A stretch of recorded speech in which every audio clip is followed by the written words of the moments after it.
ನಮಸ್ಕಾರ, ಕನ್ನಡ ಒನ್ಗೆ ಸ್ವಾಗತ. ನಾನು ಭಾಗ್ಯನಾರಾಯಣ ಬೊಗವರಪು. ಮುಖೇಶ್ ಅಂಬಾನಿ ತಮ್ಮ ಮಗನ ಮದುವೆಗೆ 2,000 ಕೋಟಿ ರೂಪಾಯಿಗಳನ್ನ ಖರ್ಚು ಮಾಡ್ತಿದ್ದಾರೆ. ಅದು ಆಗ ನಡೆದಂತಹ ಎಂಗೇಜ್ಮೆಂಟ್ ಆಗಿರಬಹುದು ಅಥವಾ ಈಗ ನಡೀತಾ ಇರುವಂತಹ ಮದುವೆ ಆಗಿರಬಹುದು. ಒಟ್ಟಾರೆಯಾಗಿ ಸುಮಾರು 2,000 ಕೋಟಿ ರೂಪಾಯಿಗಳನ್ನ ಖರ್ಚು ಮಾಡ್ತಿದ್ದಾರೆ.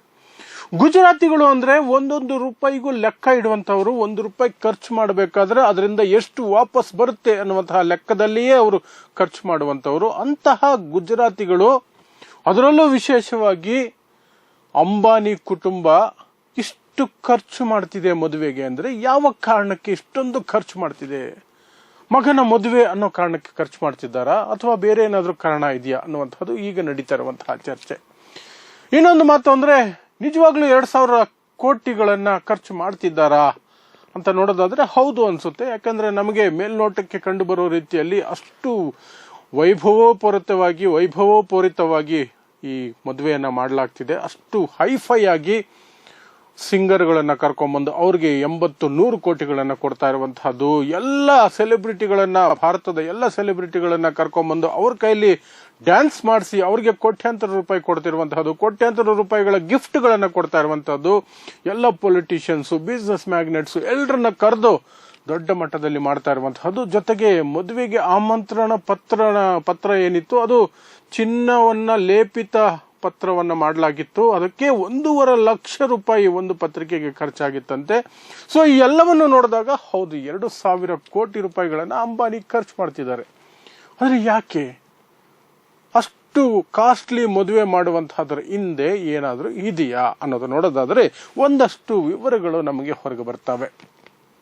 ಅದೇನು ಅಂದ್ರೆ, ಈ ವರ್ಷದ ಅಂತ್ಯಕ್ಕೆ ವಾಲ್ಟ್ ಡಿಸ್ನಿ, ಈಗೇನಿದೆಯಲ್ಲ ಡಿಸ್ನಿ ಹಾಟ್ ಸ್ಟಾರ್ ಅಂತ ಒಂದು ಆಪ್, ನೀವು ಕ್ರಿಕೆಟ್, ಸಿನಿಮಾ ಎಲ್ಲ ನೋಡುವಂತ ಆಪ್, ಅದು ರಿಲಯನ್ಸ್ ಜೊತೆ ಟೈ ಅಪ್ ಆಗಿರುವಂತಹದ್ದು. ಈ 2 ಕಂಪನಿಗಳು, ರಿಲಯನ್ಸ್ ಇಂಡಸ್ಟ್ರೀಸ್ ಮತ್ತೆ ಡಿಸ್ನಿ ವರ್ಲ್ಡ್ ಅಥವಾ ವಾಲ್ಟ್ ಡಿಸ್ನಿ ಕಂಪನಿ ಏನಿದೆ, ಎರಡೂ ಕೂಡ ವಿಲೀನ ಆಗುತ್ತೆ. ಈ ವರ್ಷದ ಅಂತ್ಯಕ್ಕೆ ವಿಲೀನ ಆಗುತ್ತೆ. ಅದು ವಿಲೀನ ಆಗೋದ್ರ ಮೂಲಕ ಸುಮಾರು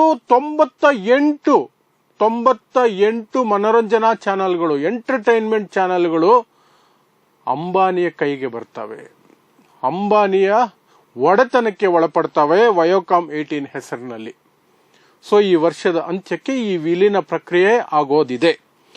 ಈ ವಿಲೀನದಿಂದ ಏನಾಗುತ್ತೆ ಅಂದ್ರೆ, ಭಾರತದಲ್ಲಿ ಮೊನೋಪೊಲಿ ಆಗುತ್ತೆ ಎಂಟರ್ಟೈನ್ಮೆಂಟ್ ಕ್ಷೇತ್ರ. ಅದು ಸಿನಿಮಾ ಆಗಿರ್ಬೋದು, ಸೀರಿಯಲ್ಗಳಾಗಿರ್ಬೋದು, OTTಗಳಾಗಿರ್ಬೋದು, ಅಥವಾ ನ್ಯೂಸ್ ಚಾನೆಲ್ಗಳಾಗಿರಬಹುದು, ಸ್ಪೋರ್ಟ್ಸ್ ಲೈವ್ ಟೆಲಿಕಾಸ್ಟ್ ಆಗಿರಬಹುದು, ಮೊಬೈಲ್ ನಲ್ಲಿ ಬರುವಂತಹ ಎಂಟರ್ಟೈನ್ಮೆಂಟ್ ಕಂಪ್ಲೀಟ್ ಆಗಿ ರಿಲಯನ್ಸ್ ಅಥವಾ ಅಂಬಾನಿ ಕೈಗೆ ಹೋಗುವಂತಹ ಸಾಧ್ಯತೆಗಳಿರುತ್ತೆ. ಆ ಮೂಲಕ ಭಾರತದಲ್ಲಿ ನೆಟ್ಫ್ಲಿಕ್ಸ್ ಮತ್ತೆ ಅಮೆಜಾನ್ ಪ್ರೈಮ್ ಏನಿದೆ, ಅವೆರಡಕ್ಕೂ ಕೂಡ ಪರ್ಯಾಯವಾಗಿ ರಿಲಯನ್ಸ್ ಹೊರಬರುತ್ತೆ. ಸೊ ಅದಕ್ಕೂ ಇದಕ್ಕೂ ಏನ್ ಸಂಬಂಧ? ಈ ಮದುವೆಗೆ ಯಾಕೆ ಅಷ್ಟೊಂದು ಖರ್ಚು ಮಾಡಬೇಕು? ಈ ವಿಲೀನಕ್ಕೂ ಅದಕ್ಕೂ ಏನ್ ಸಂಬಂಧ ಅಂತ ನೋಡೋದಾದ್ರೆ, ಇಲ್ಲಿ ಒಂದು ಲಿಂಕ್ ಇದೆ. ಅವರಿಗೆ ಅಡ್ವರ್ಟೈಸ್ ಮಾಡಬೇಕು ಅಂಬಾನಿ ಕುಟುಂಬದ ಬಗ್ಗೆ, ಅಂಬಾನಿ ಇಂಡಸ್ಟ್ರೀಸ್ ಬಗ್ಗೆ, ಅಂಬಾನಿ ಏನು, ಅಂಬಾನಿ ಯಾರು ಅನ್ನೋದ್ರ ಬಗ್ಗೆ ದೊಡ್ಡ ಮಟ್ಟದಲ್ಲಿ ಎಲ್ಲ ಕಡೆ ಚರ್ಚೆ ಆಗಬೇಕು. ಆ ಮೂಲಕ ಏನು ಎಂಟರ್ಟೈನ್ಮೆಂಟ್ ಕ್ಷೇತ್ರದಲ್ಲಿ ಮೋನೋಪಲಿಯನ್ನ ಸಾಧಿಸೋದು, ಏಕಸೌಮ್ಯವನ್ನ ಸಾಧಿಸೋದಕ್ಕೆ ಇವರು ಹೊರಟಿದ್ದಾರೆ, ಅದಕ್ಕೆ ಅನುಕೂಲ ಆಗುತ್ತೆ. ಹಾಗಾಗಿ ಎಂಟರ್ಟೈನ್ಮೆಂಟ್ ಫೀಲ್ಡ್ ನಲ್ಲಿರುವವರನ್ನೇ, ಜಸ್ಟಿನ್ ಬೀಬರ್ ಅನ್ನುವಂತಹ ಒಬ್ಬ ಗಾಯಕನನ್ನ ಕೇವಲ 2-3 ಗಂಟೆ ಪ್ರದರ್ಶನ ಮಾಡೋದಕ್ಕೆ 83 ಕೋಟಿ ರೂಪಾಯಿಗಳನ್ನ ಕೊಟ್ಟು ಕರೆಸ್ಕೊಳ್ತಾ ಇರೋದು. ಅಂತಾರಾಷ್ಟ್ರೀಯ ಮಟ್ಟದಲ್ಲಿ ಜಸ್ಟಿನ್ ಬೀಬರ್ಗೆ ತುಂಬಾ ಫಾಲೋವರ್ಸ್ ಇದ್ದಾರೆ. ಸೊ ಅವ್ರಿಗೆಲ್ರಿಗೂ ಗೊತ್ತಾಗತ್ತೆ ಇಂತಹದ್ದೊಂದು ರಿಲಯನ್ಸ್ ಕಂಪನಿ ಇದೆ. ಆ ಕಂಪನಿ ಈ ರೀತಿಯಾಗಿ ಎಂಟರ್ಟೈನ್ಮೆಂಟ್ ಇಂಡಸ್ಟ್ರಿಗೆ ಬರ್ತಾ ಇದೆ ಅಥವಾ ಆಲ್ಮೋಸ್ಟ್ ಇದೆ. ಅದು ವಿಶ್ವದಾದ್ಯಂತ ಸುಮಾರು 98 ಚಾನೆಲ್ಗಳನ್ನ, OTTಗಳನ್ನ ಮುಂದಕ್ಕೆ ಹತೋಟಿಗೆ ತೆಗೆದುಕೊಳ್ಳುತ್ತೆ. ಸೊ ಆ ಮೂಲಕ ಒಂದು ಅಡ್ವರ್ಟೈಸ್ಮೆಂಟ್ ಇವರಿಗೆ ಸಿಗುತ್ತೆ ಅನ್ನುವಂಥದ್ದು. ಅದಕ್ಕಾಗಿಯೇ ಎಲ್ಲಾ ಕ್ಷೇತ್ರಗಳಿಂದಲೂ ಕೂಡ ಅವರು ಜನರನ್ನ ಕರ್ಕೊಂಡ್ ಬಂದಿದ್ದು. ಸಿನಿಮಾ ಕ್ಷೇತ್ರದಲ್ಲಿ ಒಬ್ಬರನ್ನು ಬಿಟ್ಟಿಲ್ಲ. ಯಾರೆಲ್ಲ ಏನು ಫೇಮಸ್ ಆಗಿದ್ದಾರೋ ಅವರೆಲ್ಲರನ್ನು ಸಹ ಕರ್ಕೊಂಡು ಬಂದು ಆ ಮದುವೆಯಲ್ಲಿ ಕುಣಿಸುವಂತದ್ದು, ರಜನಿಕಾಂತ್ ಸಮೇತವಾಗಿ ಕುಣಿಸಿದಂತಹದ್ದನ್ನು ಕೂಡ ನಾವು ನೋಡಿದ್ದೀವಿ. ಎಲ್ಲರನ್ನು ಕರೆದು ಅವರೆಲ್ಲರೂ ಕೂಡ ಟಿವಿಯಲ್ಲಿ ಬರೋ ಹಾಗೆ ನೋಡ್ಕೊಳ್ಳಾಯ್ತು. ಆ ಮೂಲಕ ಅಂಬಾನಿಯ ಎಂಟರ್ಟೈನ್ಮೆಂಟ್ ಸಾಮ್ರಾಜ್ಯಕ್ಕೆ ಅಡ್ವರ್ಟೈಸ್ಮೆಂಟ್ ಸಿಕ್ತು.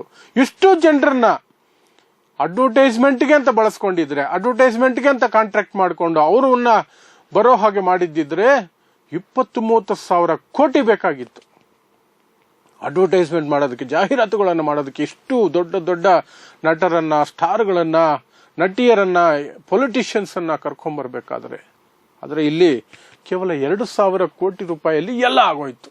2,000 ಕೋಟಿ ರೂಪಾಯಿಯಲ್ಲಿ ಸುಮಾರು 20,000 ಕೋಟಿ ರೂಪಾಯಿಗಳಲ್ಲಿ ಮಾಡಬಹುದಾದಂತಹ ಜಾಹೀರಾತುಗಳನ್ನ, ಮಾರ್ಕೆಟಿಂಗ್ ಅನ್ನ ಅಂಬಾನಿ ಕೇವಲ 2,000 10% ಅಮೌಂಟ್ ಅಲ್ಲಿ ತಮ್ಮ ಮಗ ಅನಂತ್ ಅಂಬಾನಿ, ರಾಧಿಕಾ ಮರ್ಚೆಂಟ್ ಮದುವೆಯ ಮೂಲಕ ಮಾಡಿ ಮುಗಿಸಿದ್ದಾರೆ. ಸೊ ಹಾಗಾಗಿ ಈ ವರ್ಷದ ಅಂತ್ಯದಲ್ಲಿ ಏನು ವಾಲ್ಟ್ ಡಿಸ್ನಿ ಮತ್ತು ರಿಲಯನ್ಸ್ ನಡುವಿನ ವಿಲೀನ ಏನಿದೆ, ಆ ಮೂಲಕ ಸುಮಾರು $8.5 ಬಿಲಿಯನ್ ಒಂದು ಸಾಮ್ರಾಜ್ಯ ಅವ್ರ ಕೈವಶ ಆಗುತ್ತೆ. ಅಂದ್ರೆ ಭಾರತೀಯ ರೂಪಾಯಿಗಳ ಮೌಲ್ಯಕ್ಕೆ ಅದನ್ನು ಹಾಕಿದಾಗ 68,000 ಕೋಟಿ ರೂಪಾಯಿ ಆಗುತ್ತೆ. 68,000 ಕೋಟಿ ರೂಪಾಯಿಗಳ ಒಂದು ದೊಡ್ಡ ಬಿಸ್ನೆಸ್ ಸಾಮ್ರಾಜ್ಯವನ್ನ ಸೆಟಪ್ ಮಾಡಲಿಕ್ಕೆ 2,000 ಕೋಟಿ ಈ ರೀತಿ ಖರ್ಚು ಮಾಡಿ ಆ ಮೂಲಕ ಎಂಟರ್ಟೈನ್ಮೆಂಟ್ ಕ್ಷೇತ್ರದಲ್ಲಿ ಅಡ್ವರ್ಟೈಸ್ಮೆಂಟ್ ಮಾಡಿಸ್ಕೊಳ್ಳುವಂತಹದ್ದು ದೊಡ್ಡ ಖೋತ ಲೆಕ್ಕ ಏನಲ್ಲ, ನಷ್ಟ ಅಲ್ಲವೇ ಅಲ್ಲ. ಸೊ ಹಾಗಾಗಿ ಗುಜರಾತಿಗಳ ಲೆಕ್ಕ ಅಂದ್ರೆ ಲೆಕ್ಕ ಪಕ್ಕ ಇರುತ್ತೆ ಅನ್ನೋದಕ್ಕೆ ಇದು ಕೂಡ ಒಂದು ಉದಾಹರಣೆ. ಅವರು $1 ಹಾಕಿದ್ರು ಸಹ ಅದಕ್ಕೆ ವಾಪಸ್ ಹೇಗೆ ಬರುತ್ತೆ ಅನ್ನೋದ್ರ ಬಗ್ಗೆ ಪಕ್ಕ ಲೆಕ್ಕ ಇರುತ್ತೆ. ಹಾಗಾಗಿ ಗುಜರಾತಿಗಳ ಬಗ್ಗೆ ಹೇಳೋದು, ಎಲ್ಲರ ಲೆಕ್ಕಾಚಾರಗಳು ಎಲ್ಲಿ ಅಂತ್ಯ ಕಾಣ್ತವೋ ಗುಜರಾತಿಯ ಲೆಕ್ಕ ಅಲ್ಲಿಂದಲೇ ಆರಂಭ ಆಗುತ್ತೆ ಅನ್ನುವಂಥದ್ದು, ಈ ರೀತಿಯಾದಂತಹ ಒಂದು ಗಾದೆ ಮಾತು ಆ ಕಡೆ ಪ್ರಚಲಿತದಲ್ಲಿದೆ. ಸೊ ಹಾಗಾಗಿ 2,000 ಕೋಟಿ ರೂಪಾಯಿಗಳನ್ನು ಕೊಟ್ಟು ಅನಂತ್ ಅಂಬಾನಿ ಮತ್ತು ರಾಧಿಕಾ ಮರ್ಚೆಂಟ್ ಮದುವೆಯನ್ನ ಏನ್ ಮಾಡ್ತಿದ್ದಾರೆ, ಅದಕ್ಕೆ ಎಲ್ಲ ಟಿವಿ ಚಾನೆಲ್ಗಳು ಸಹ ನೇರ ಪ್ರಸಾರ ಮಾಡುವ ಮೂಲಕ ಪುಕ್ಸಟ್ಟೆ ಮಾರ್ಕೆಟಿಂಗ್ ಮಾಡ್ತಾ ಇದ್ದಾವೆ, ಅಡ್ವರ್ಟೈಸ್ಮೆಂಟ್ ಮಾಡ್ತಿದ್ದಾವೆ.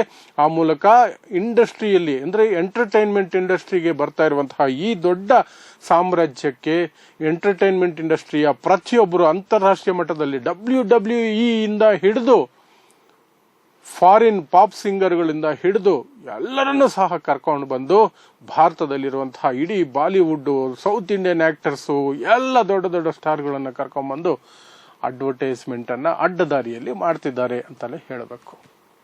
ಸೊ ಇದು ಅಂಬಾನಿ 2,000 ಕೋಟಿ ರೂಪಾಯಿಗಳನ್ನ ತಮ್ಮ ಮಗನ ಮದುವೆಗೆ ಖರ್ಚು ಮಾಡ್ತಾ ಇರೋ ಹಿಂದಿನ ಲೆಕ್ಕಾಚಾರ ಅನ್ನುವಂಥದ್ದು ಒಂದು ವಿಶ್ಲೇಷಣೆ.